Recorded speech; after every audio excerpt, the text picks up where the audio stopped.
everyone, this is Mindy Eggen and welcome back to my channel. Today I'm going to show you 3 ways to use one background stamp. Now most background stamps that I like to play with have more of a pattern to them. This one I thought was just a little different and deserved a video because it has more of a scene on it. Now while you can certainly color this scene in, I thought I'd show you 3 other ways that I found I could use this background stamp. This is the MOUNTAINSCAPE background stamp from the Simon Says stamp Make Magic Release. It has this gorgeous scene on it that I thought was really interesting. Now the first thing I'm going to do is heat emboss. I actually heat emboss a couple times, but for this first card I'm loading it into my Misty. It is a red rubber stamp, so I removed the foam in my Misty tool. I'm placing some 80-pound Neenah cardstock on top of my stamp, and then I'm closing the door of my Misty. Well, I'm closing my Misty backwards. That way my cardstock is exactly where I want it to be. And now I'm prepping that with an anti-static powder tool. You can start with a large 6x6 piece of cardstock, but mine is just cut to 4 1/4 by 5 1/2 because I know that is the size card that I'm going to make today. So I'm inking up this stamp with Gina Designs embossing ink. You can use any sticky ink that you have on hand. And then I'm going to sprinkle on clear embossing powder. This is going to trap the white of the cardstock underneath, so when I do ink blending, it will have a white outline to the background. Once I've tapped off all of the excess powder, I'm going to bring in my heat tool and just melt all of that. You will notice that it goes from kind of a powdery look to a shiny look, and then you know it's all melted. Now normally I kind of plan out my color combinations, but this one I really was creating on the fly. So I started out with Rustic Wilderness Distress Oxide ink and just a foam blending tool. I knew that the Rustic Wilderness was the first color I wanted because it was such a deep evergreen color. And then I'm going to come in with Bundled Sage, which isn't one that I typically grab very often, but I really like these two color combinations together.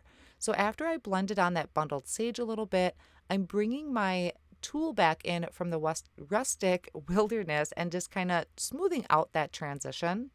Next, I'm bringing in Speckled Egg. So you can kind of see I'm going with the scene of this. I have the dark green for the trees. I'm coming in with a little bit of that speckled egg, which is a blue for the mountain areas. And now this was a really interesting one I grabbed, and that was Tattered Rose, but I really love how this came out. So I'm just going to buff off all that excess ink so that I have that really nice white outline. Now I set this off on the side for a moment and I decided to try one more background since I had that loaded in my Misty. So I heat embossed this image once again with clear embossing powder, but this time on evergreen cardstock from Concord and 9th. Then I'm going to bring in Black Soot Distress Oxide ink and go all the way around the edges. This is typically one of my favorite techniques where I'm just adding a dark color around the edges. I wasn't quite sure I was feeling it with this card. I did ink blend all of the edges, but I'm going to put this off on the side for a minute and I just kind of let it sit with me and I'll decide later on if I feel like turning it into a card. Now I do actually end up turning it into a card and I don't show the entire process, but I will walk you through it towards the end of the video along with a bonus card that I had created off screen. So I'm just kind of walking you through my process when I'm creating a few cards at once. I work on things, I set them off on the side, I bring them back in. So I apologize if I feel like this is jumping around a little bit in the video, but this is really how I create. So I did go back to my first blended panel and I decided to turn this into a card right away. Off screen, I die cut the Wish I Could Hug You die set, and that I layered together 3 times with white cardstock and some Barely Art glue, which has a really nice fine precision tip on it. I'm going to die cut my panel using the Master Layouts 2 from Gina Design. This is going to give me a really nice clean edge around everything. And then I'm going to just line the back of that with some foam tape so I can add dimension to my card. So after I remove the backing of that foam tape, I'm going to line this up on a piece of white cardstock that is 110 pound, and I'm going to just make sure that I have an even border going all the way around the edge. And then I'm going to take my layered die cut word and I'm going to add some of that Barely Art liquid glue to the back of it and add this to the front of the card. Now, I don't know if you notice it very much here, but when I took pictures of this card afterwards, I noticed that my sentiment was really crooked. And typically I just kind of go with the flow and hopefully nobody notices. But afterwards, I don't know if when I was pushing down, if it slid my words a little bit too much, but the hug you kind of seemed a little crooked. So off screen, I did go back and recreate this entire card just so it was nice and straight, because that really does bother me. But I do finish the card off with some clear, I think they're clear quartz. They're an embellishment from Gina K Designs. I'll link it down below for you, but I can't remember the name offhand. But this completes the first card design idea that I have for you. And I also think that this was a really interesting color combination to have for a background. So that was my first idea. The second idea was the one with the dark green cardstock that I'll show you later on. Now my third idea is I want to stamp this image on strips of cardstock. So I have a panel here of white cardstock that I die cut using that Master Layouts 2, and I am just going to add different strips of colored cardstock here, and they're fairly thick. I think they're about 1.5 inches that I cut them. And the colors that I'm using is Evergreen, Clover, and Aqua Sky from Concord and Ninth. At first, I started by adding tape runner to the back of that colored cardstock, and then realizing it's smarter to add the tape to the actual white panel. That way, when I trim this down, I'm not going to get gunk all over my paper trimmer.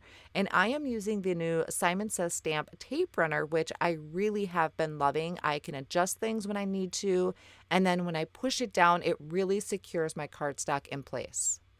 So I trimmed off all of that excess cardstock that was hanging off, and I'm loading this back into my Misty tool. I never took my stamp out yet, so I loaded that the same way I did the first card so I can do the placement myself, pick and choose where I want it to be.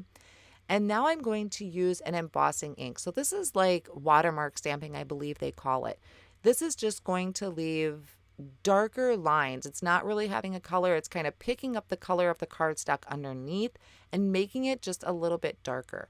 You could use a clear embossing powder or even a colored ink, but I really like the watermark stamping because it's just kind of subtle. You know it's there, but it doesn't really take over everything. For the sentiment for the front of this card, I die cut "You're the best." And when I die cut, you can notice the B, it's missing those little inner pieces, and I did save those because that's just kind of what I need to do. I need to have all those inside pieces. And then I also die cut "Your" out of a gold mirror cardstock. And I'm just attaching that right over kind of that shadow layer that created, that base created. And just kind of moving that around with my tweezers until it's lined up perfectly. And don't forget that little apostrophe. Now I did also take foam tape and I lined the back of my stamped panel with a layer of foam tape, and I added it to a white card base that is 4 1/4 by 5 1/2. Then I took my Barely Art precision glue and I added that to the back of my sentiment, and I'm just going to center this as best as I can on the front of the card. Now this one thankfully came out pretty straight. Now you're going to also notice I have those little pieces for the B that I went ahead and added to, and that just kind of completes that sentiment for me.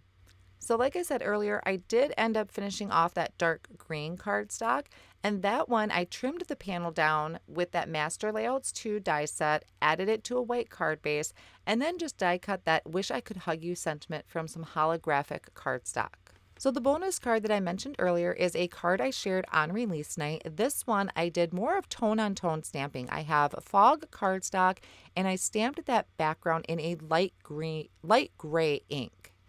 Then on white cardstock, I did some ink blending with that Rustic Wilderness and Bundled Sage, and I die cut the "Wish I Could Hug You" sentiment from that. I really like the greens because I think that just kind of ties into the wilderness of the background. And then here are the 2 cards that I created on screen for you here. So technically you have 4 ideas that you could use with this mountainscape background. So I hope this has inspired you to look at your background stamps in a new way. All of the supplies will be listed down below in the video description. I want to thank you so much for joining me today, and I'll see you again soon.